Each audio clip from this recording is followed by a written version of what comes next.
Bueno, buenas tardes a todos, ¿cómo están? Mi nombre es Agustina Contreras, soy docente de la universidad en la carrera de Diseño y Desarrollo de Producto y hoy tengo la suerte y el honor de presentar a esta charla sobre la revista CRAN.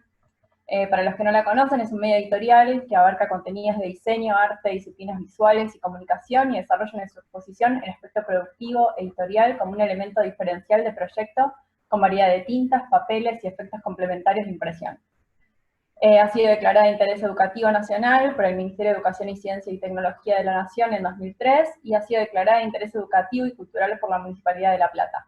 Vamos a hablar con Javier Avián y Julio Arca, ambos diseñadores en comunicación visual de la Universidad de La Plata. También los dos son directores y editores de la revista CRAN, hace 20 años que trabajan en diseño, son directores de arte y producción en Muro Universo y docentes de la carrera de diseño de comunicación visual en la Universidad Nacional de La Plata en varias etapas en materias de dibujo y taller de diseño. Así que le damos la bienvenida. Hola Javier, hola Julio, ¿cómo están? Hola, ¿cómo están? Hola, hola, buenas tardes, ¿cómo les va? Bien, bueno, los escuchamos. Bueno, primero que nada, muchas gracias por la invitación, a vos, Agustina, y a Mariana, muchas gracias por la coordinación. La verdad que está todo muy bien organizado, así que es un gusto poder contar de esta manera algo de lo que hemos hecho en estos años con la revista CRAN. Bueno, Javier y yo somos amigos hace muchos años, junto con otros amigos, fue que hicimos este proyecto, que estamos en este proyecto. ¿Se escucha bien? ¿Todo Perfecto. bien? Bien. Sí, sí, sí. Bárbaro, bárbaro. Bueno, Revista Crank, como dijiste vos, es un medio editorial que se empezó a editar ya hace 20 años, cuando estábamos terminando la carrera de Diseño y Comunicación Visual en La Plata. Nuestro trayecto en estos 20 años ha sido, bueno, intenso y variado. Hemos empezado cuando éramos todavía estudiantes, era una de las maneras que queríamos nosotros intentar canalizar nuestras primeras inquietudes profesionales y aprender un poco más de lo que era la aplicación de lo aprendido en la facultad. Teníamos mucha energía, mucha intensidad y nuestra carrera en La Plata está embebida dentro de lo que es el contexto de Bellas Artes, lo que también hace que la parte expresiva dentro de lo que es el diseño como herramienta de comunicación incluya mucho de lo que es el trabajo de la plástica, la estética y demás cuestiones similares. Todo eso hizo que nosotros en esa primera instancia de querer empezar a aprender un poco y aplicar un poco, empezáramos primero, por un lado, tener los aspectos de la planificación y de lo que era la idea de producción de un medio editorial basado en lo que habíamos estudiado, que no era suficiente información, era parte de lo que uno sabía. Y bueno, por otro lado teníamos toda la otra inquietud que era la expresiva y la gráfica, la plástica. Javier es ilustrador, a todos nos gusta la parte de las culturas visuales y entendemos el entrelazado que hay en ellas. Entonces, mucho de eso es lo que queríamos empezar a volcar en CRAN, que era como un patio de juego y de ensayo de cosas que queríamos nosotros aplicar y que después nos sirvió a lo largo de todo este camino para aprender mucho de lo que después aplicamos en el campo del trabajo personal y profesional, porque Bien. muchas de estas cosas o muchos de los aspectos productivos o de planificación o de organización, en la prueba que era nuestro propio proyecto, que era este, podíamos después asimilar esos aprendizajes y aplicarlos al campo profesional. Sí, también la cuestión, las charlas estaba buena, el encare de las charlas de vincularla con la tecnología, porque también tiene que ver con el acceso a la información que nosotros teníamos en ese momento, y acá revelamos cuántos años más o menos tenemos, que el desarrollo de Internet era incipiente, o sea, recién estaba arrancando, que con suerte tenía un módem telefónico, era un afortunado. Entonces el acceso a la información que teníamos nosotros no es el mismo que hay hoy, eran medios impresos, que uno podía dar a conseguir a un costo de elevado para arriba. Entonces nosotros, siendo estudiantes, en mi caso del interior, estudiando en La Plata, mi presupuesto para libros y ese tipo de cuestiones era acotado. Entonces también era buscar una respuesta a esa necesidad que nosotros veíamos en nuestros pares. Éramos estudiantes, entonces decíamos, bueno, ¿cómo podemos hacer para suplir esa falta de información, digamos, con contenidos, con nuestro presupuesto de estudiantes? Entonces también tenía que ver con eso. La cuestión tecnológica también fue modificando mucho de la revista en cuanto a cómo se producía, qué tipo de información, cómo diseñábamos, y una serie de cuestiones más, Pero por eso está bueno el encare, digamos, y vincularlo con la tecnología, porque uno por ahí piensa tecnología a nivel producción, a nivel impresión, y una serie de cuestiones más, si usamos compu o no, cómo usamos, pero también eso afecta a cómo accedes a la información, digamos. Entonces también está bueno remarcar ese tipo de cosas como para que también entiendan o tomen en cuenta, digamos, los diferentes pasos que se fueron dando. Así que bueno, les vamos a compartir ahora una pantalla, vamos a mostrar un poco de lo que ha sido la producción de la revista y contarles en cada etapa más o menos los aspectos que consideramos que puedan ser importantes de resaltar, entendiendo con el tema de las jornadas, el aspecto productivo y el aspecto tecnológico. Obviamente que siempre vamos a estar hablando un poco de que ese tipo de producción previa y de complemento o uso de la tecnología es parte de la construcción de un mensaje y de la construcción de una forma de expresar un mensaje. Por eso en CRAN se vincula mucho lo que queremos decir con el cómo. Bien, o sea, nosotros tenemos muchos contenidos y la manera que hemos elegido para contarlos, bueno, ahora la van a ver en el PowerPoint.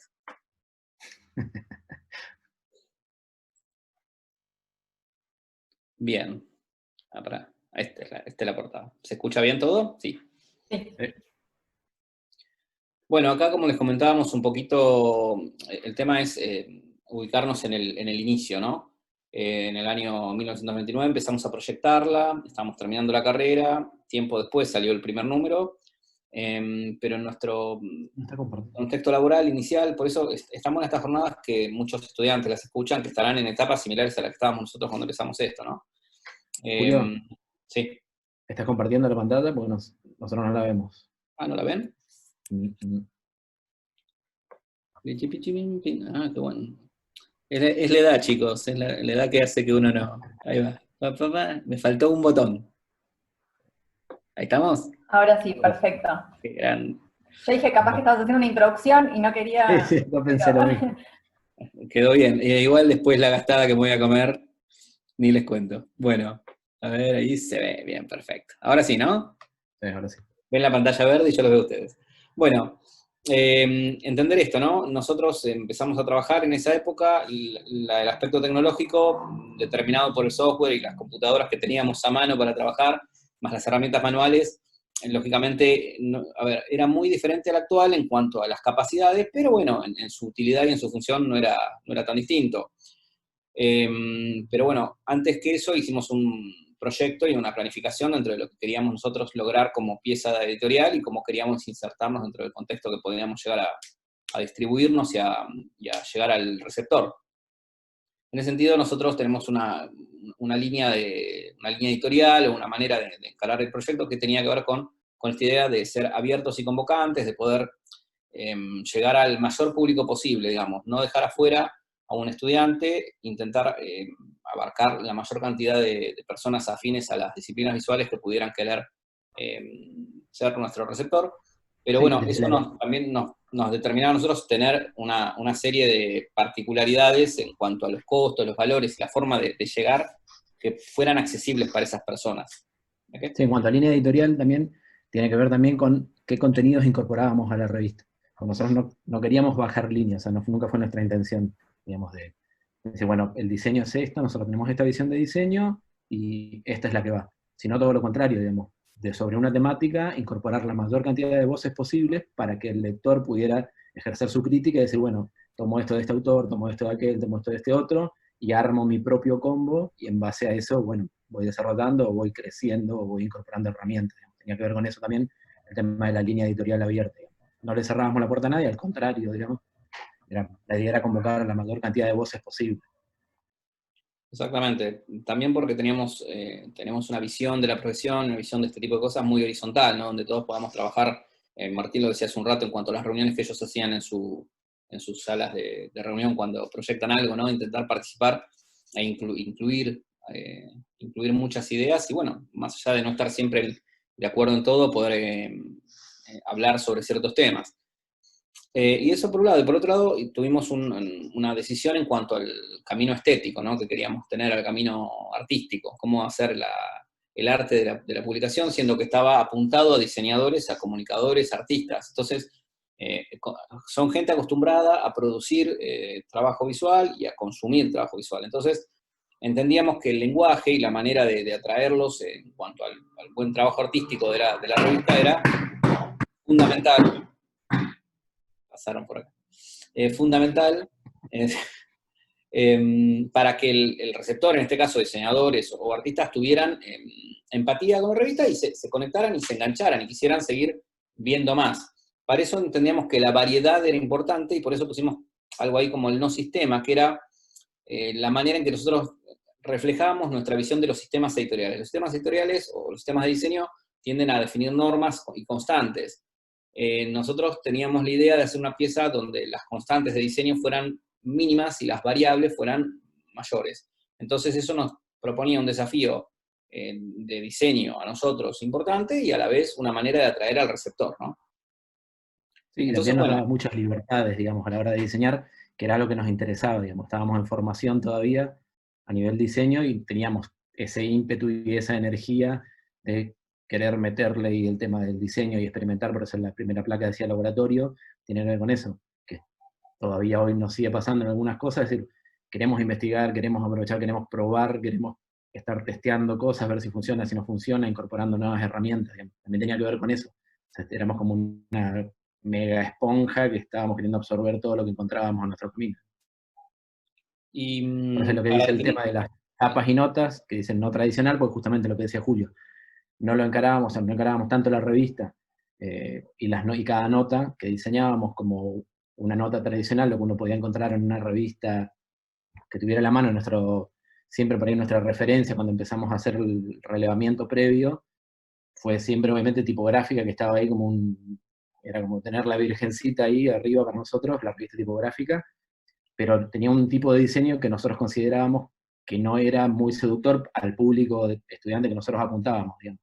Nos parecía muy estructurado y formal, después entendimos con el tiempo, digamos, por qué era de esa manera y una serie de cuestiones más. Entonces por ahí nosotros entendíamos o buscábamos ver a la revista como o un disco de música, que hoy en día no existen ni los CDs, nosotros en ese momento teníamos los discos de vinilo, entonces vos ibas a la disquería y muchas veces te acercabas a los discos sin saber qué grupo era, ¿verdad? Por la tapa del disco que te atrapaba, digamos, de, uy, qué bueno, después lo escuchaba, es una porquería, bueno, no importa. O eso, o un afiche, o sea, buscar la vuelta de relacionar a la revista con otro tipo de soportes de comunicación. Entonces, por eso el tema de, o sea, si bien tenía una serie de cuestiones, tenía que entrarte por la vista, no era necesario para nosotros que tuviera, si bien lo tenía el listado de notas, cuál era la nota principal, que tal vez hubiera sido un planteo tradicional para una etapa de una revista. Entonces teníamos definidas gritas, tipografías, usos, un montón de cuestiones que nosotros decidíamos respetar o no, dependiendo de cómo queríamos aprovechar o cómo queríamos diseñar o potenciar algún aspecto de la nota que estábamos desarrollando. Por eso el tema de múltiples estilos, búsquedas. ¿Sí? así Pues también decidimos que para poder hacer este tipo de planteo gráfico necesitábamos utilizar al máximo nuestras herramientas a mano. Y aparte de las plásticas y las que eran las gráficas, está la tecnología en cuanto, en este caso, en cuanto a la impresión, ¿no?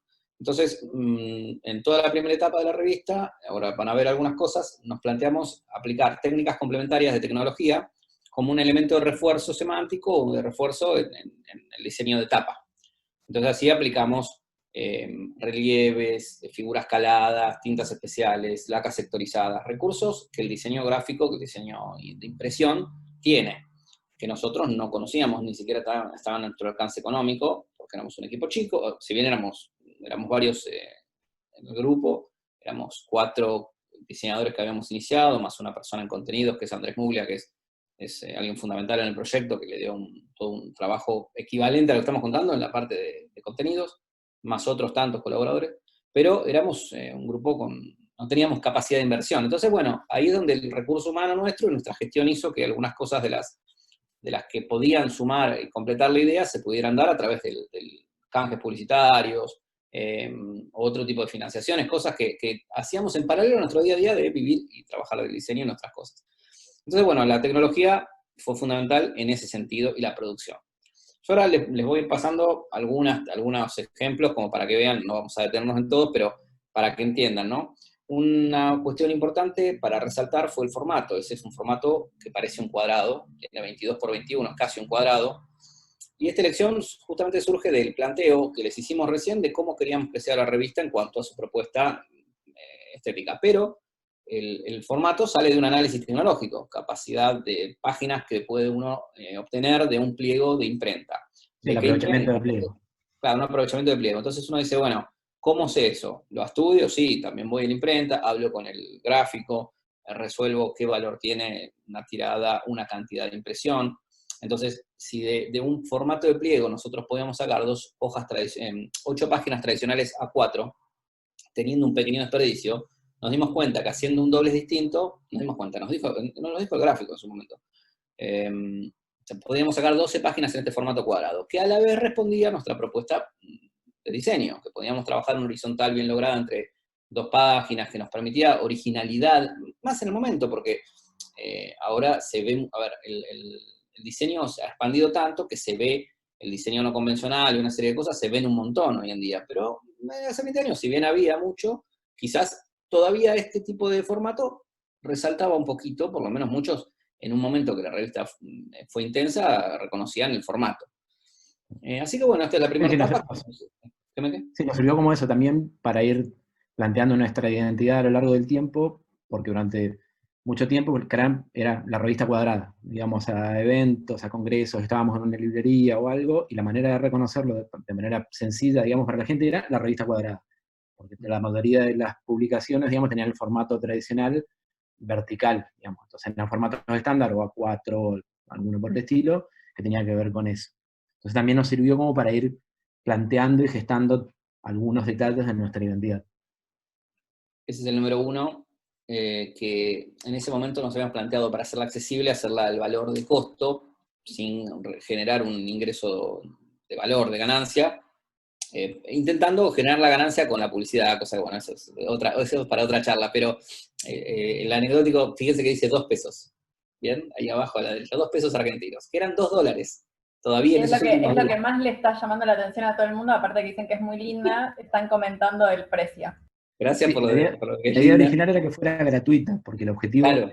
primordial siempre fue compartir la información de diseño, digamos. O sea, nosotros podíamos tener acceso, pelándonos la frente, llegar a gente, buscar la información, procesarla y demás, y ponerla a disposición de nuestros pares. Entonces la idea era que fuera gratuita en primera instancia. Era imposible por la calidad que nosotros queríamos que tuviera. Porque ese era otro tema. Nosotros en el reglamento previo, las publicaciones de diseño a las cuales nosotros teníamos acceso tenían tapa en ilustración medio pelo, y el interior era obra en blanco y negro, pero de mala calidad. Entonces, la verdad que no permanecían en los revisteros demasiado tiempo. Entonces, nuestra intención era que tuviera una calidad en el aspecto productivo, que tuviera buen papel, buena impresión y una serie de cuestiones más. Entonces, fue imposible que se mantuviera a 2 pesos. Pero bueno, claro, la intención estuvo. Empezamos por lo menos vendiendo el costo. Igual nunca fuimos muy buenos con eso, de hecho, esa es otra parte, la parte del cómo ganar plata con un proyecto editorial es para otro tipo de charla. Pero bueno, lo anecdótico es eso, que hoy en día $2 también es un dinero que podría salir una revista. Así que bueno. Pero bueno, recorriendo un poquito, esa era la primera etapa, que es una señal de ajuste en función del momento de la revista. Estas son tapas consecuentes que van de la 2 a la 5. En estas tapas es donde le decimos que aplicamos tecnologías. Acá no se puede apreciar porque es virtual, pero la tapa de arriba a la izquierda, la gris, que es como una rama tipográfica, tenía un relieve, un puño seco, que hacía que una parte del logo resaltara. La 3, que es la que es azul, con las flechas y las ideas, que son lamparitas, tenía un troquel, un calado. Esa parte gris que ven está agujereada, es una parte que se puede ver a través de la tapa, el índice de la primera página. La 4 es una tapa blanca que tiene laca sectorizada, entonces resalta el objeto de la lata con el brillo y tiene mate el fondo. O la 5 era una tapa digital, que era de los primeros momentos que había imprentas digitales que hacían tiradas personalizadas. Entonces hicimos 2 tapas parecidas pero diferentes. Vos tenías toda la tirada, la mitad con una tapa, la mitad con otra. El interior era siempre el mismo. Pequeños juegos que tenían que ver con ese enganche, ¿no? Desde afuera hacia adentro, para que la tapa tuviera atracción y a la vez tuviera una herramienta más, como el efecto tecnológico, que a la vez lo contábamos en el interior. En el interior había un artículo que podía contar, en este caso esta es una nota, sobre la impresión digital. Usamos todos los refuerzos que se nos ocurrieron en ese momento para Sí, aparte ilustrar. también empiecen a ver lo que hablábamos con respecto al sistema, que si bien teníamos nuestra grid y un montón de cuestiones más, empezábamos a experimentar con cuestiones tipográficas, que también nosotros teníamos no se puede, lo traíamos, o todavía lo vivíamos, digamos, de la facultad, y entonces empezábamos a probar realmente, a ver, realmente no se puede, realmente no se lee, realmente es una porquería. Entonces también era empezar a ver y probar, que después también se fue combinando con comprender que uno no trabaja en un medio editorial solamente uno con el diseño, sino que también hay gente que elabora ese contenido, y si uno hace que ese contenido no sea legible y no llegue a quien tiene que llegar, es un sinsentido, digamos. Por un lado, no estás cumpliendo con lo que vos mismo dijiste que ibas a cumplir, que era llevar la información a esa gente, sino que por otro lado, estás arruinando, se me ocurren otras palabras que no voy a decir ahora, estás arruinando el trabajo de otro, digamos. Entonces, también hay que empezar a poder trabajar en equipo de otras maneras, a empezar a ceder algunas cosas, que ahora vamos a ver en otros ejemplos también, con otras particularidades. Claro, lo que nos permitió también, a ver, nosotros fuimos enseñados por gente que quizás había sido formada en diseño de una manera muy convencional, y en nuestra época había una apertura hacia lo que ahora se consume como comunicación visual o como lenguaje. Entonces, esa transición que nos toca a nosotros, un montón más de tipos de nuestra generación, claro, tenía que ver con esto, con empezar a romper pequeñas reglas o normativas y decir, bueno, esto se puede hacer así. De hecho, acá en La Plata, después hemos llegado a vender en todo el país y en otros países también, pero en ese primer inicio nos pasaba mucho que en la facultad realmente a muchos profesores les molestaba. Nosotros organizamos algunas actividades como trayendo diseñadores a hablar a La Plata, jornadas y cosas, y en la facultad, en las facultades, no solo acá en La Plata, muchas veces nos criticaban, qué sé yo, era interesante también que alguien le llamara la atención, más vale llamar la atención por lo menos por eso. No, también uno va comprendiendo también procesos, digamos, uno, por ahí en ese momento teníamos un ímpetu, ahora que veo esta nota, tiene que ver con eso, o sea, la nota de la información es X. Si yo, mediante determinada operación, logro agregar sentido, reforzar, potenciar cosas, está bien, tiene una razón, amerita que eso sea de esa manera. Pero si lo que hago, lo hago por capricho y no responde absolutamente nada, y no aporta absolutamente nada, más que una cuestión estilística o una tendencia de diseño, y la realidad es que no tiene mucho sentido que esté ahí. En estos casos particulares, en la nota de dadaísmo, por ejemplo, sí tenía mucho sentido que tuviera ese tipo de columnas, ese tratamiento tipográfico y una serie de cuestiones más. Entonces, tiene que ver con eso. Entonces, esos límites también hay que reconocerlos o saber, digamos, y tener en cuenta ese tipo de cuestiones. Pero bueno, así fueron pasando los tiempos. La verdad que aprender a equilibrar lo que decía recién Javier Meque con respecto a esto es entender eso, ¿no? Que uno a veces en ese camino que elige de representar la manera de las cosas, también tiene que estar seguro que lo que se está contando llegue al lector, ¿no? En este caso. Nos tocó vivir la crisis del 2001, acá figura eso porque fue un hito importante. ¿A qué vamos con esto? Todo el aspecto productivo de un proyecto independiente, editorial en este caso, cuando hay una crisis, de hecho lo hemos vivido varias veces, lo hemos vivido también hasta estos últimos años por cuestiones económicas, adolecen el valor del papel, la capacidad de recuperar lo que uno invierte y poder generar la ganancia para poder financiar un nuevo número. Y nosotros tuvimos que reinventarnos en ese momento en nuestro método productivo, empezando a trabajar con diferentes proveedores. Tuvimos como un cambio que fue pasado el 8º número, que ya era un tiempito porque era difícil pasar los primeros 3, 4 números en una publicación. Bueno, ya estábamos en el 8º. Y cuando pasamos al número 9 y 10, empezamos a trabajar en el medio de esta crisis, ¿no? Y eso nos dio la oportunidad las librerías nos explicaron que al cortarse mucho de lo que eran los materiales que venían de afuera en esa época por las cuestiones monetarias, generar una fidelidad del lector que nos sirvió para crecer en ese momento y poder tener un pequeño crecimiento y empezar a vender también en librerías del resto del país. Hicimos un gran trabajo, porque hay mucho antes y después de una pieza de diseño. Mucho trabajo antes con la preproducción y con la gestión y lograr acceder a imprentas y poder fragmentar los proveedores en vez de en uno centralizado, en varios por separado y después llevar toda una encuadernadora, que fue lo que hicimos para sobrevivir esa etapa.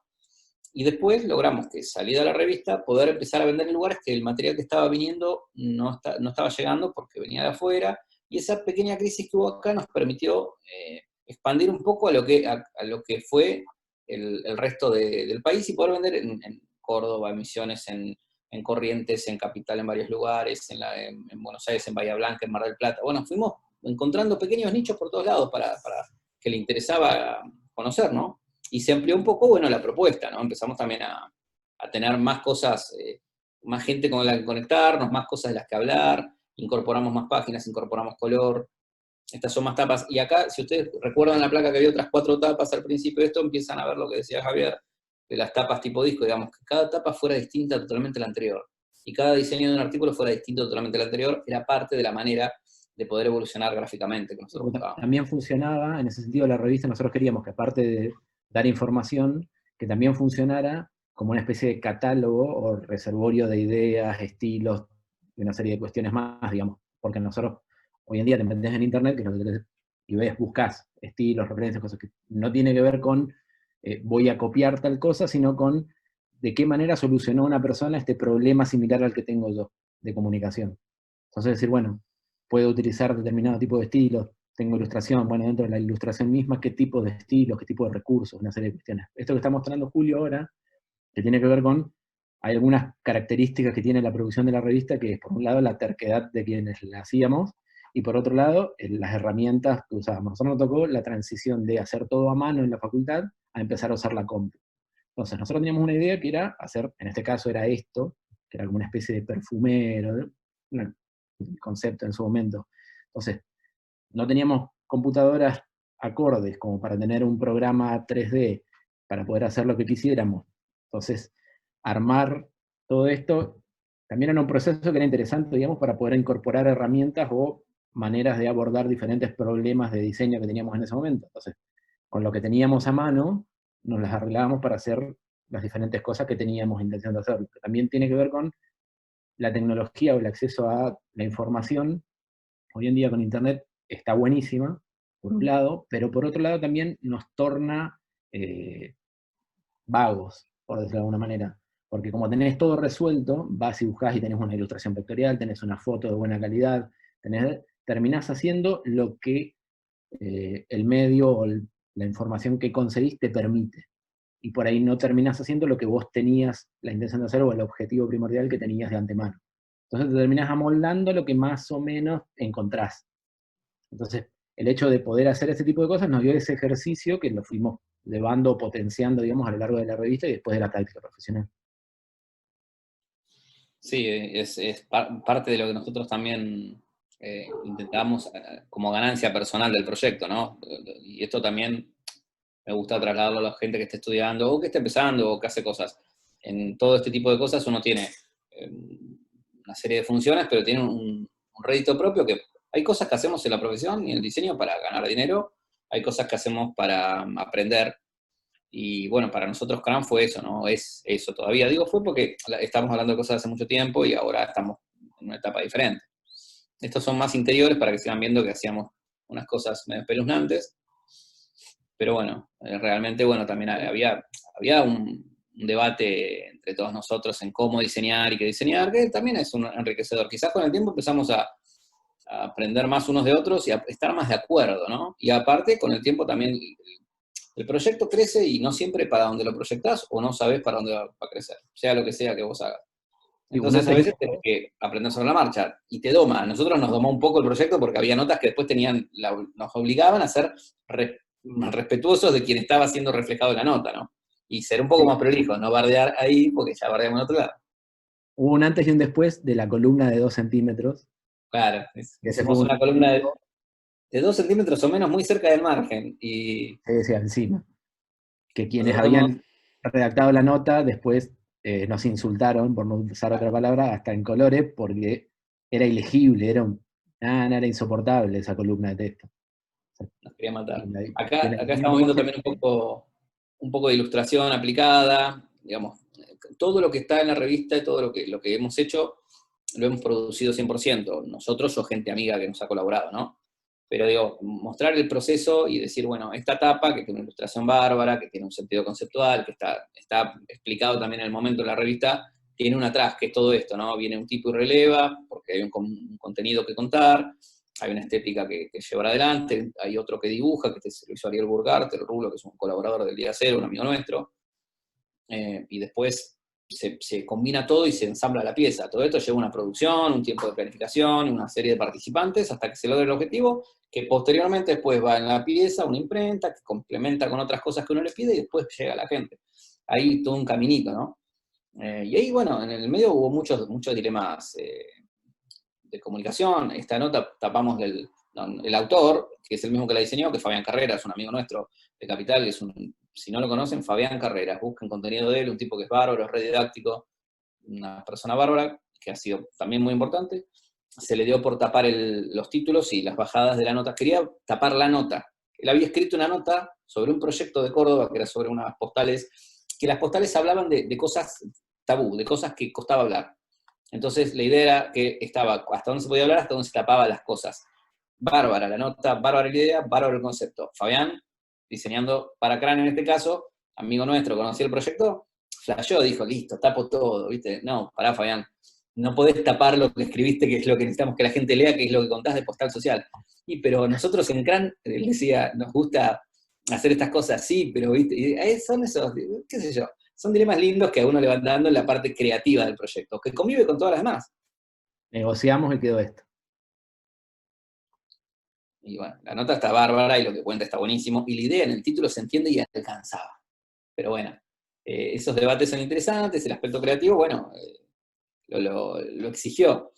Pero bueno, volviendo a los aspectos de la evolución del proyecto, bueno, ya también otro lado que la tecnología nos fue cambiando la manera de trabajar ha sido en cómo comunicarnos. Hoy nosotros estamos dando una charla con ustedes, hay como 200 y pico, 300 personas, que es un montonazo, todos por internet, en nuestra casa, una cosa insólita, una cosa imposible. Hace 20 años no se podía, o hace 15, o hace 10, o hace 5, no teníamos Zoom, hace 2 o 3 años. Entonces, ¿a qué voy con esto? Nosotros, si queríamos entrevistar a un diseñador del extranjero o de otro país, teníamos que aprovechar una oportunidad que viniera a La Plata, hacerlo vía email.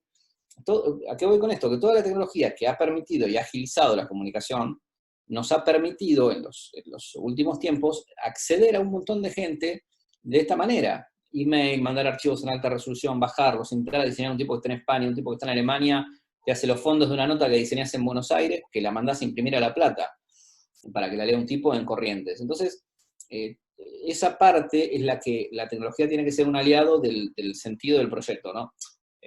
Javier decía hoy recién, con todo el acceso a Internet nos podemos poner un poco vagos. Sí, eso pasa. Bueno, eso en todos los niveles nos pasa. Entonces uno tiene que luchar contra eso y todas esas cosas usarlas a favor. Digo, si tengo Internet para ver cosas, que sea para ver más, y viendo más, tener más herramientas para decir algo, no para encontrar algo, decir, va por acá, copio un estético, un estilo y resuelvo. Y bueno, en el caso de la Revit nos permitió eso, decir, bueno, ahora nos podemos animar a muchas cosas que en su origen no habíamos podido. Antes, para hacer una entrevista nos íbamos con una cámara de fotos que si nos la robaban teníamos que trabajar un año para pagarla, con un grabador con 3 cassettes o 2 grabadores con cassettes para que si se rompía uno el otro aguantara el backup, encontrar al tipo, hacer todo, volver y que todo funcione, con fotos reveladas. Después hubo fotos digitales, después hubo grabadores digitales, después hubo charlas grabadas como esta, después hubo fotos, mandame la foto por mail, te la subo al Drive. Todo eso no cambia la esencia del proyecto, sí cambia la comodidad y la facilidad con la que uno puede hacer las cosas. Sí, vean que acá en estos diseños que está pasando Julio, nos pusimos más viejos y nos serenamos un poco, con las columnas tipográficas y de todo un poco. Nos fuimos calmando y le fuimos dando un poco más de espacio, de trabajo diferente a la parte de imagen, digamos, y a cómo combinar y demás.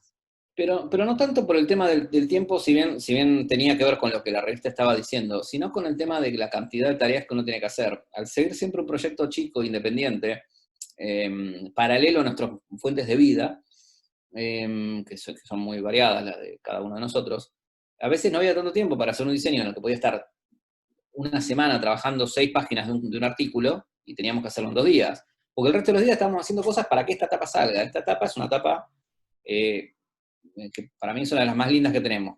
Una fotógrafa de primera, Luciana de Michelis de La Plata, colaboró, y nuevamente los efectos tecnológicos. Esta etapa tiene una tinta extra, tiene 4 tintas para imprimir lo que ustedes ven que es una foto, y una quinta tinta que carga con la luz. ¿Bien?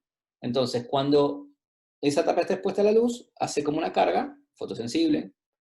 Cuando se apaga la luz, brilla en otras figuras. Entonces, la intención de la tapa era mostrar esto, ¿no? Todo lo que la niña, porque acá el conceptual fue de Javier, todo lo que la niña quería cerrar los ojos para no ver, cuando se apagaba la luz, iba a estar impreso en esta tinta, en este quinto canal que ustedes ven, ¿no? Entonces se iba a ver esto. Esto es lo que se ve cuando la revista, ustedes habrán visto que hay mucha gente que tiene las estrellitas en la pared, en la casa, decorando algo, en una habitación de un chico, o propia, y cuando apagás se ve algo. Entonces el chiste era ese, que la nena al apagar la luz, abría los ojos. Para poder hacer esto, había que convencer al tipo que lo hiciera por poca plata o gratis, por publicidad, en Capital, ir desde La Plata. Nosotros, algunos están en Buenos Aires, otros estamos en La Plata, pero tenemos que ir y venir. Después Sí, hacer pero, el diseño, hacer las pruebas. Todo eso te quita el tiempo de la nota del interior a hacerle estas cosas locas. ¿Qué se llama aquí? no, pero en realidad esta tapa, o sea, la impresión que está hecha, la tinta especial fotoluminiscente, está hecha en serigrafía. Si uno tiene el conocimiento tecnológico, la serigrafía es un sistema de impresión viejísimo y lo podríamos haber resuelto nosotros en nuestras casas. O sea, yo he hecho serigrafía, algunos chicos también y demás, era un laburo de chino. Lo hizo otra gente, no hay ningún tipo de problema, pero lo que voy es, el conocimiento justamente, la importancia que tiene, es esto, te permite tener más herramientas y poder acceder, o sea, no quedarte con el limitante de, quiero hacer esto, pero no sé cómo hacerlo. Ante la ignorancia, no se hace. No, busco la manera, lo puedo hacer, bueno, lo puedo hacer con serigrafía. ¿De qué otra manera podría hacerlo que no sea serigrafía? Bueno, podría ser, o sea, empezar a ver, bueno, nuestro presupuesto da para esto, no da para esto. Bueno, ¿hasta dónde llegamos? Podemos hacer un canje, entonces bueno, ahí es donde empieza a uno a combinar las diferentes variables para poder llevar adelante el proyecto. Sí, y Pero usar no la hace falta ni tener tecnología. mucha plata, ni un presupuesto abultado, ni nada, ganas. Sí, lo importante es usar la tecnología en este caso, en el caso de lo gráfico, como un refuerzo y como un potenciador del trabajo que uno está conceptualizando, ¿no? Bueno, vamos a pasar un poquito más porque no quiero demorar demasiado, porque sé que después viene más gente. Pero bueno, después en el interior trabajamos con diferentes combinaciones de tintas, 2 tintas, 4 tintas, color. Pero bueno, también se han ido viendo los interiores, se van a ir dando cuenta que ese mismo salto estilístico que hay entre las tapas también lo hay entre los interiores. La idea cuál era, es ningún artículo es igual al anterior, ninguna tapa es igual al anterior. Por ende, tenés una variedad de lenguaje que permite que el paso del tiempo, hablamos de 20 años, vaya absorbiendo las tendencias nuevas. Entonces, si en un momento se trabaja todo más minimalista, en otro momento se puede trabajar más cargado, más ilustrado, podés asimilar todo porque nunca estás atado a un sistema. Ese era el no sistema que decíamos. Y en los últimos números editados, en la época del 44, nosotros es como que el proyecto, bueno, hizo como un ciclo en muchos sentidos, y tuvimos que pensar en cómo, cómo mantener algunas cosas y cómo replantear otras, ¿no? Entonces, Sí, bueno, sí, me quedé. de un momento que, o sea, el proyecto podía seguir, la revista podía seguir funcionando de la misma manera hasta por el resto de la eternidad, infinitamente, con la misma estructura, de la misma manera, sin ningún tipo de problema. O sea, era autosustentable, no había ningún tipo de inconveniente. Pero a nivel desafío profesional, si se quiere, eh, había perdido, digamos, ese estímulo que tenía en el primer momento. Entonces, ¿qué pasó? Dijimos, bueno, para seguir haciéndolo así, no lo hagamos más. Entonces, o vemos la manera de cambiar algo, o si no, no lo hacemos más. O sea, llegamos a ese momento. La revista gozaba de buena salud, todo, sin ningún tipo de problema, pero a nivel desafío profesional, si se quiere, o personal, no nos llamaba, digamos, no nos motivaba. Entonces, en ese momento decidimos dinamitarla y crearla de nuevo, digamos. Entonces, bueno, pensamos también qué más nos ha faltado hacer bueno, para dar un paso para adelante. Y bueno, nuevamente uno vuelve a lo que ha aprendido, ¿no? Analizar un poquito y reobservar qué es lo que está diciendo y a quién se lo dice y cómo se lo está diciendo, ¿no? Entonces, lo que veíamos ahí que en esta placa tienen, es también lo que nos pasó es que la tecnología nos pasó, entonces el acceso a la información ya era mucho más sencillo y mucho más fácil. Cualquier persona con un celular, con una compu, desde cualquier lado, puede tener acceso a la información que nosotros queríamos brindarle o darle. Entonces, en ese momento dije, bueno, ¿tiene sentido que nosotros sigamos haciendo la revista? Si nuestra intención o nuestra razón de ser era brindar la información de diseño a nuestros pares, que hoy en día la tienen en cualquier lado, digamos, en un dispositivo cualquiera, pueden tener acceso a la información. Entonces, si queremos seguir haciéndola, qué cosas deberíamos cambiar, tomando en cuenta al lector, al que se encontraba con la revista, en una serie de cuestiones más, y en cuanto al tipo de información que nosotros planteábamos en la revista. Entonces, el tipo de información no podía ser el mismo que uno encontraba en internet, en cualquier página, o googleando una serie de conceptos o palabras, tenía que ser diferente, o el tipo de información, o la manera en la que abordábamos nosotros la información. Entonces, ahí es donde empezamos, desde la elaboración de contenidos, a plantearlo de manera diferente, desde el diseño y la producción, totalmente, digamos. O sea, no podía ser una pieza tradicional porque perdés por carro con cualquier otra cosa. No podíamos incorporar, o podríamos haber incorporado alguna que otra cuestión vinculada a la tecnología o a las nuevas tecnologías, pero no queríamos ir por ese lado, sino que queríamos seguir teniendo ese bastión expresivo, si se quiere, que era la revista para nosotros. Entonces, acá Julio me va a ayudar por ahí con el replanteo a nivel Sí, productivo, tecnológico.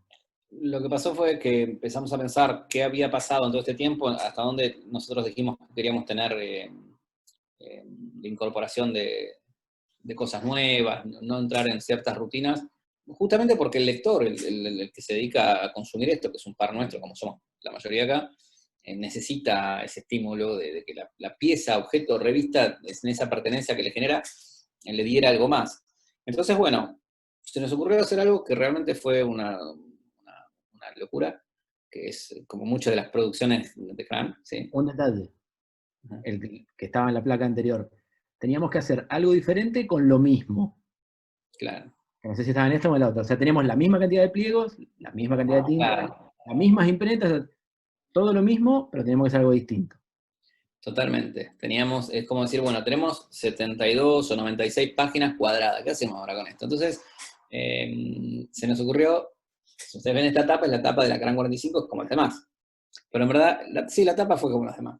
Pero la tapa era lo que contenía, a modo de un ensamble, una serie de pliegos de diferentes, los mismos pliegos doblados de diferentes maneras. Entonces tomamos los pliegos, con lo que hacíamos una revista de 96 páginas cuadradas, parece una revista de menos páginas, si las contamos como páginas, porque tampoco sabemos cómo contarlas, pero dobladas distintas. Como, y para mostrar lo que en la charla tuvimos que hacer este montaje que es Sí, sí. así. Entonces, El pasaba, desafío, en claro, cuanto a pasaba esto, diseño, ¿no? Si ustedes ven, ¿qué pasa? Acá empezamos a jugar con entender cómo hacer que un doblez diferente convive con otro atrás. Supongamos, vuelvo para atrás y vuelvo para adelante. Esta primera página, cuando abre, no están todas las páginas, pero están varias, se ve una figura, que es ahí en un semicírculo blanco, que a la vez es parte de un diseño que está ahí, que dice simple, que es una consigna del primer artículo, pero esa página convive con lo que sobra de las otras páginas por detrás. Acá también. Lo difícil de esto no solamente era que esto se imprimía en pliegos en diferentes imprentas, sino que lo diseñaban diferentes tipos. Porque en el CRAN, eso no sé si lo contamos, porque la charla la estamos haciendo así medio casera, siempre se diseñó por 5, 4 personas, 6, fragmentado, ¿no? Y después ensamblándolo.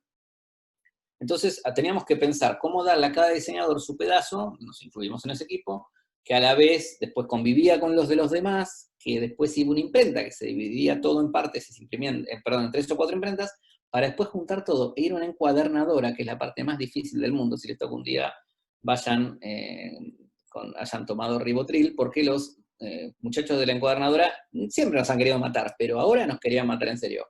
No lo querían hacer, o que les pagaras el doble, porque claro, estás pidiendo que configuren las máquinas de 3 o 4 maneras distintas para que después se abroche en 2 o 3 etapas distintas, o se ponga el binder o el encuadernado. Bueno, resumen que esta es la primer CRAN después de ese replanteo, experimentando con los formatos. Entonces tenía un póster adentro, que acá no está, pero se abría. Entonces, bueno, la idea era cómo combinar el lenguaje CRAN con el contenido CRAN en este nuevo formato. Realmente nos dio mucho resultado, la gente que leía la revista quedó fascinada, los lectores que la siguen o que les gusta o que la han guardado, les encantó esto porque realmente era un despelote. Y estaba bárbaro porque tenías mucho juego, acá podíamos crear, experimentar, bueno, también decía jugar en otro doblez, porque para mostrarlo es difícil porque tiene tantos dobleces, pero, por ejemplo, esto que ven acá, una paginita era esa bandita celeste, cian, que está ahí, pero convive acá abierto y acá va para el otro lado y despeja todo lo que está en la otra página.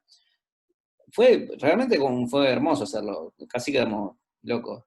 Sí, era pensar también el momento de la lectura, de quien se encontraba con la pieza, decir, bueno, ¿qué va a leer primero o qué queremos que lea primero? Y después, o sea, en esa destrucción o múltiples hojitas que pasar dentro de una misma página, decir, bueno, ¿qué queremos que lea primero y cómo inducimos a la persona a que el recorrido de lectura sea ese? Entonces también era prueba y error o jugar con los pliegos o con las notas desarmadas y ver cómo hacíamos que la cosa funcionara.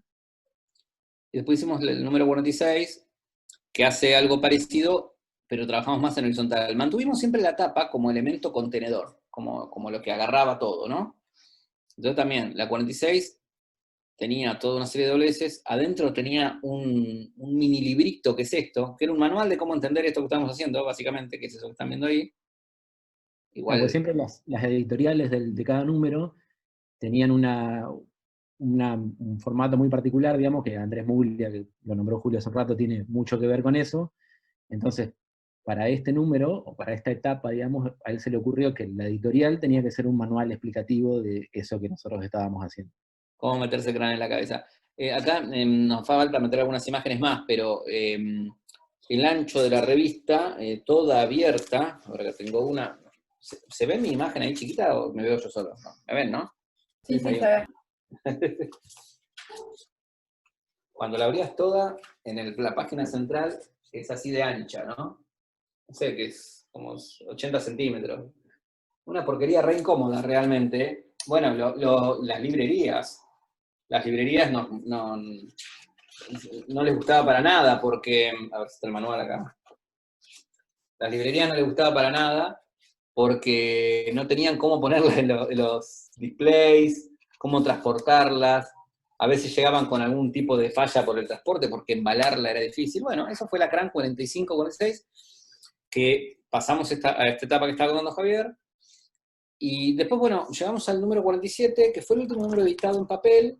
No el último hasta ahora, yo no creo que sea el último, pero bueno, es la etapa en papel, se nos fue quedando ahí, que bueno, ahí realmente hicimos algo medio extraño, que fue, intentamos hacer algo que nunca se hubiera hecho, que es lo siguiente, a ver si lo puedo explicar. Hicimos una acción para hacer la tapa del número 47, que se llama Extrema Acción. Toda esa acción es un evento artístico en sí mismo, que fue convocar a toda una serie de artistas, ¿bien?, que trabajaran sobre la tapa, hacer todas las tapas distintas, ¿bien?, manualmente trabajadas, personalizadas. Una tirada de 1500 creo que era en ese momento, fue la última tirada. Entonces, ¿qué hicimos? Como era un número tipo revisionista o de fin de ciclo, imprimimos en partes iguales, en digital, las 46 tapas hechas a lo largo de toda la historia de CRAN, ¿sí?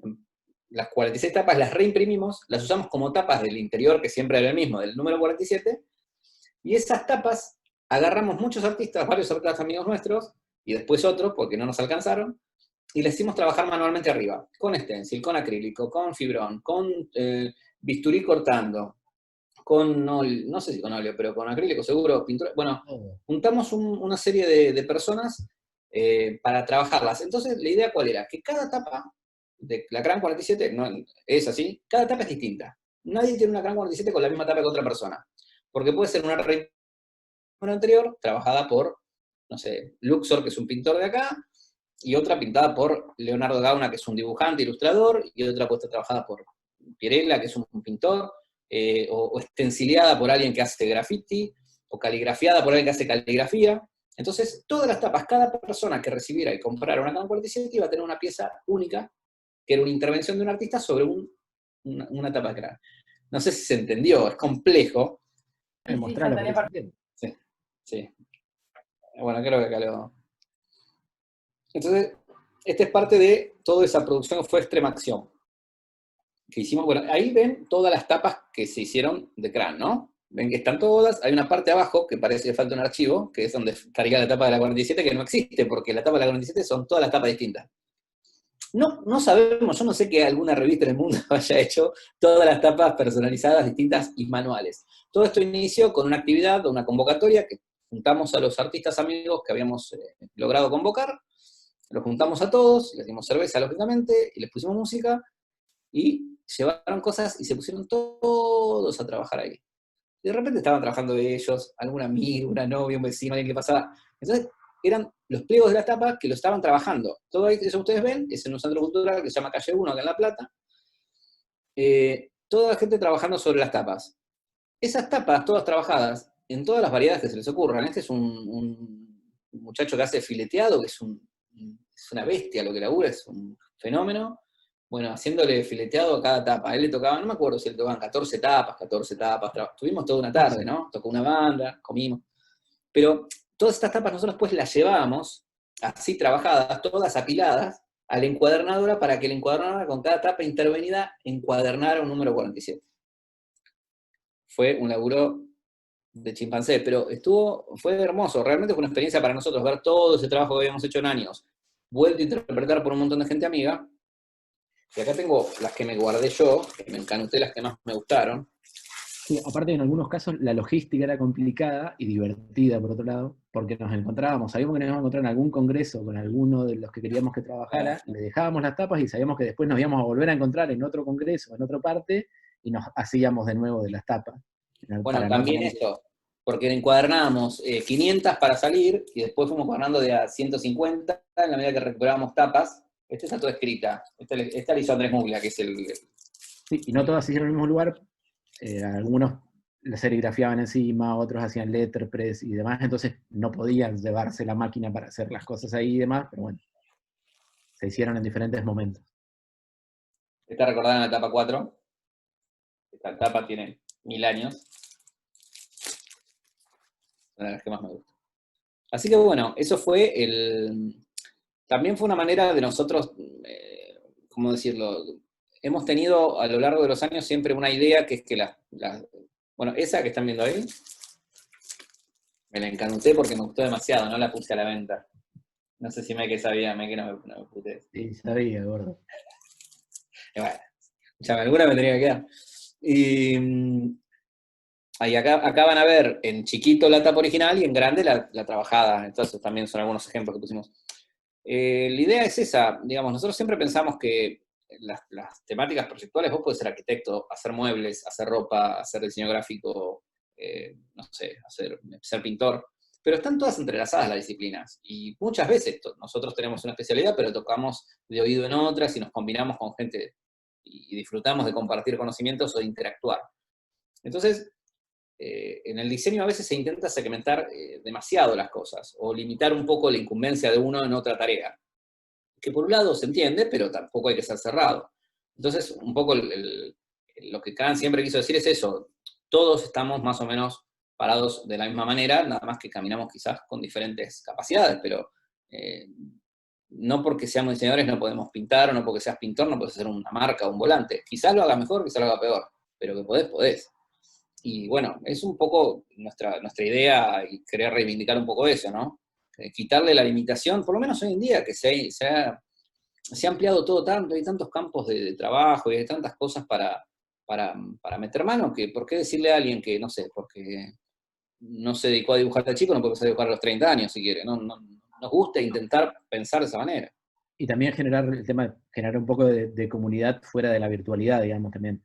O sea, hay mucha la cuestión de generar comunidad y esto que lo otro, pero también era generar ese puente y esos lazos con la gente, decir, mirá, estas cosas que yo veo en la calle, en grafitis, en murales, en cosas que me encantan, las hace este flaco que está acá al lado mío. Entonces lo conozco y por ahí me sirve para algo, o puedo saber, o entender cómo hace las cosas, o aprender. Entonces, generar lazos más estrechos y esa cuestión de comunidad también, o de compartir diferentes conocimientos, porque el día que hicimos Extrema Acción era ver cómo trabajaban determinadas técnicas, cómo podían hacer cosas, y te sacabas y charlabas y no tenías ningún problema, y también está bueno eso, digamos, porque eso también tiene que ver con la visión de la revista, digamos, el conocimiento para compartir. Si te lo pidas, muere y no sirve para nada. Totalmente. Entonces, ese tipo de cuestiones. Bueno, acá están todos como muy efusivos, qué espectacular, qué inspirador, nos encanta. Alguien dice que tiene la número 1 en su casa. Ahora les contamos las dos últimas cositas porque no queremos extendernos más, pero esto que ven acá, de esa acción que dijimos, ustedes que eso que ven ahí son 2, 4, 6, es una cuadrícula de revistas. ¿Bien? Ese personaje lo dibujó Meke, que es ilustrador, es el mejor ilustrador de la revista, sin duda. Y Después las trabajamos todas, una mezcla de stencil con el dibujo, porque no dábamos abasto con los artistas invitados, entonces hacíamos este gran mosaico, ahí está, ahí lo retocamos para poder exhibirlo, pero esta es la foto real en el piso de mi casa. Y, mira, bueno, ahí está, fotos trabajando, y estos eran los resultados, que ya estos eran un poco más abstractos, pero si recibías una de estas, también, bueno, después algunas le metíamos un poquito más de trabajo. No se ve, también le incluíamos, no está acá, le incluíamos una foto con esto, para que el que la recibiera supiera que su revista era parte de un todo. Tenía un texto con eso. Y en el interior también, este número trabajó con dobleces, interiores, con partes así de las notas, el mismo trabajo que veníamos haciendo en la 45-46, le metimos a esta, a la 47, acá metimos unos dobleces triangulares que son peligrosísimos, si te agarra la punta de esto te saca un ojo, te lo aseguro, porque encima esta salió con un papel obra re duro, que estaba lindísimo, quedó bárbara la impresión, pero podía levantar vuelo, ahí se ve más o menos. Bueno, esto es Jazmín, que es la hija de Meque. ¿Hace cuántos años tenía Jazmín Meque? 3, 4. Bueno, ahora tiene 17 años. Pero todas estas frases son un poco lo que ha sido la revista, ¿no? En todos estos años, esta es una editorial justamente de hace mucho tiempo, pero nos encanta la foto. Y bueno, gracias es porque el final de esta placa, pero en sí, como balance, nosotros, dos cositas le queríamos decir. Por un lado, cuando uno cuenta estos proyectos, lo lindo es poder compartir lo que uno ha hecho para decirle a los demás que a uno le sirvió y que los demás también pueden hacerlo, que está buenísimo haber hecho CRAN, está buenísimo haber hecho otras cosas, y el valor que tienen estos proyectos, que a veces no son de los que uno vive, es muy alto en personas como nosotros, porque nos permite darnos seguridad, experiencias y herramientas para después trabajar para clientes, para poder hablar a la gente con cierta facilidad de las cosas, para poder plasmar un trabajo. Creo que todos esos proyectos paralelos y particulares que uno tiene, que a veces son hobbies, a veces son gustos, no hay que descuidarlos ni dejarlos con el tiempo cuando uno va creciendo, porque son muy importantes y alimentan todo ese otro costado de uno que necesitamos para poder hacer bien después lo que es trabajar. Así que al que le guste y haga cosas parecidas, hágalo, siga haciéndolo y anímese porque está buenísimo. Ese es un poco el mensaje. ¿Me quedo vos que decías? Sí, va a quedar como nosotros. Sí. Va a quedar bueno, como acá están todos como muy, muy contentos, súper interesante, muy linda revista. Acá alguien, no me acuerdo del nombre, pero dijo, creo que una chica que se llama Paula, que tiene la número 1 de las revistas. Están preguntando si consiguen las otras para ver. Mira, les cuento lo último, una cosita que es esto. Nosotros hace pocos días subimos la nueva versión del sitio de la revista, que es esto. ¿Ven la pantalla mía, no? Sí, perfecto. Bueno, este es el nuevo sitio de CRAN, que es el sitio de la versión final, sí, está. Que en verdad, lo que decidimos ahora, como no estamos imprimiendo en papel, estamos empezando a volcar muchos de los artículos en la web. ¿Bien? Entonces, hace pocos días subimos esto, ahora lo estamos completando. La dirección de este sitio y la coordinación de contenidos la va a hacer Andrés Muglia, que lo nombramos varias veces, que es uno de los amigos que está del día 1, que siempre ha hecho la línea de contenidos de la revista, la ha trabajado mucho él. Y la idea nuestra, ¿cuál es? Poder mantener, por lo menos en este momento que no estamos imprimiendo, contenidos acá. Los contenidos que hemos hecho, empezar a subirlos acá, y ahora empezar una convocatoria de autores que vamos a empezar a subir artículos nuevos. Así que regularmente vamos a empezar a trabajar, por lo menos en la plataforma digital, lo que es Internet, la posibilidad de que siga habiendo contenidos. Esto para que el proyecto no se detenga. Para los que preguntaban si se conseguía, sigue haciendo. Claro, tal cual. Esa era alguna de las preguntas.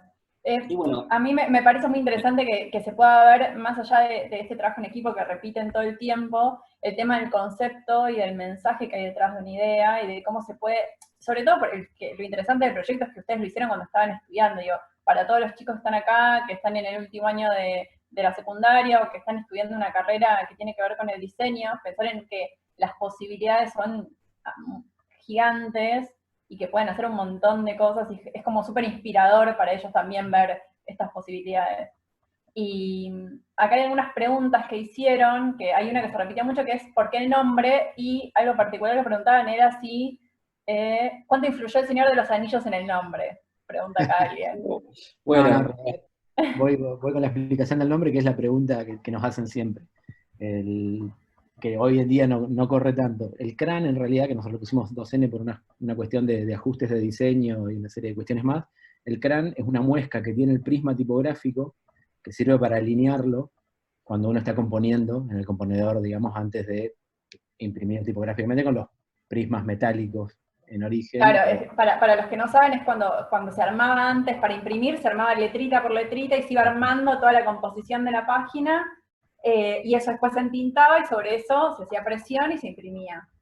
Claro, el CRAN es una parte de ese prisma, de esa lo que es la letrita, es una parte de eso, entonces tenía que ver, por un lado, con lo que a nosotros nos importaba, esta cuestión de la tinta, el papel, la impresión, que todavía hoy no la perdemos y la seguimos manteniendo, y nada, el tema de con dos N, con una sola N, pero con dos N por una cuestión de ajustes, de diseño y demás. Pero es por eso el nombre, no es por el árbol de la vida, etcétera, etcétera. Claro, sí, acá estaban preguntando eso. Sí, Después, conocemos y algunos lo tomamos, pero y el nombre, fíjense que el logo lo hicimos con todas tipografías distintas, pensando en esa idea del sistema variado que vamos a tener, y como dijo Javier, tiene dos N para hacer una composición más equilibrada, porque con una sola N nos quedaba desbalanceado lo que estábamos proponiendo. ¿Sí? Éramos jóvenes y no sabíamos lo que hacíamos. A mí me gusta acá todavía. preguntan, ¿cómo hacían para editar las imágenes originales? ¿Para editarlas? Sí. No, por suerte, desde el número 1 trabajamos siempre con Photoshop, las versiones de ese momento. Sí. Nuestras computadoras eran unas carretas, realmente unas porquerías. Sinceramente, trabajamos con máquinas muy rudimentarias.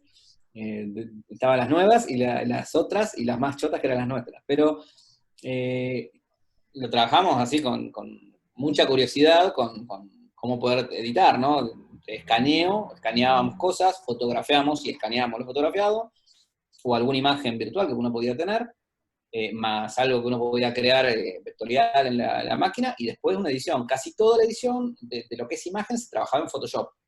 Hoy en día también, ¿no? Digamos, ahí es donde ensamblábamos todo, porque nos resultaba cómodo y no sabíamos, todos nosotros en el grupo nos gustaba mucho. Habíamos, en la etapa de la facultad, hecho fiestas, nosotros hacíamos fiestas de diseño acá en La Plata, que fue una etapa también muy linda. Y para hacer los afiches, nos volvíamos locos, hacíamos afiches re trabajados, con un montón de porquería.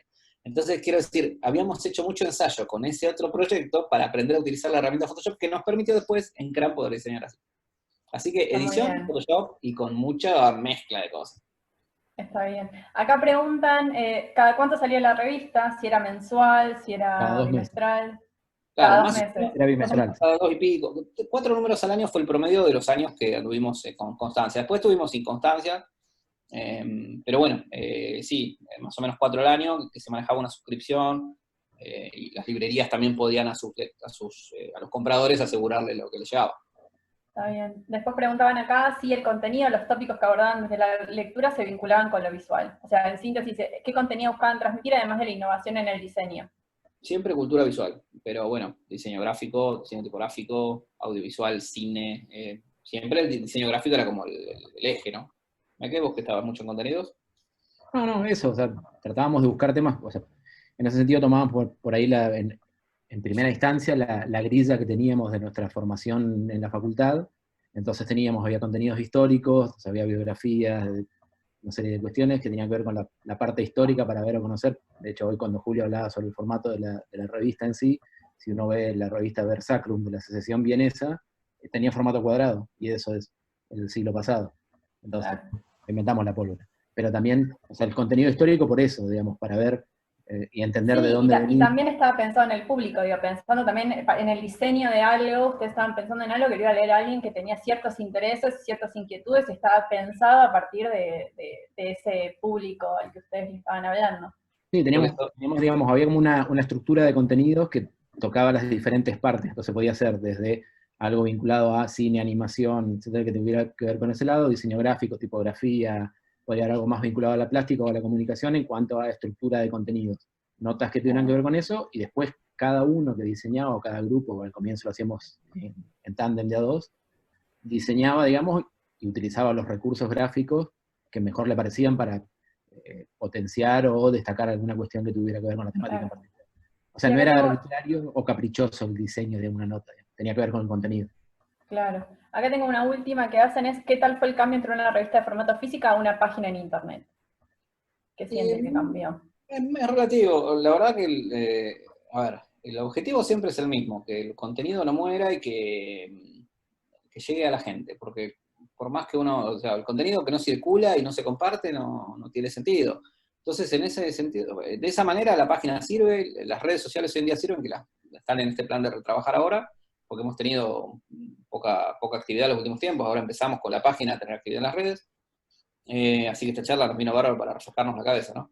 Pero, o sea, el paso es raro, ¿viste? Porque el papel es el papel, a todos nos gusta, y trabajás mucho tiempo para algo que se supone que queda, como esta chica que tiene el número 1, en algo ha funcionado, ese es el tema, que uno pueda tener algo, son diferentes formas de disfrute, pero funcionalmente las dos cosas funcionan, pero lo que sí, que quizás seguramente que va a decir eso, es que las cosas se tienen que complementar en este caso. Redes, pieza impresa y sitio. Entonces, si hacemos un número, supongamos a fin de año, el año que viene, o un anuario, o una nueva edición, no debería una cosa desplazar a la otra. Y si la página ahora empieza a trabajar los contenidos y a recolocarlos frente a la gente, después de que han estado en el papel tanto tiempo, y a incorporar contenidos nuevos, tendrán que caminar en paralelo.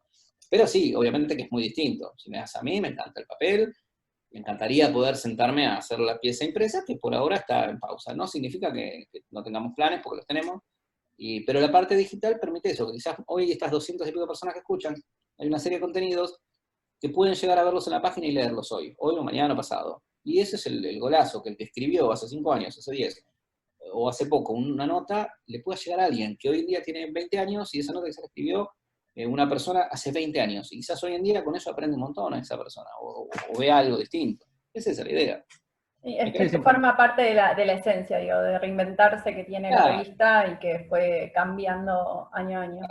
Sumando un poco a lo que decía Julio, en realidad la potencialidad que te da, digamos, todo lo que es la cuestión tecnológica o virtual, tiene o sea, te sumaría un montón, y en realidad, o sea, está buenísimo eso como ejercicio, digamos, porque hoy en día la revista podría ser, como impreso, una postal, y de ahí podés disparar realidad aumentada, podés tener información que va cargando en tiempo real, que la está sacando de otro lado, o sea, la potencialidad que tenés es inmensa, o sea, ahí en ese sentido no tenés techo, no tenés fin.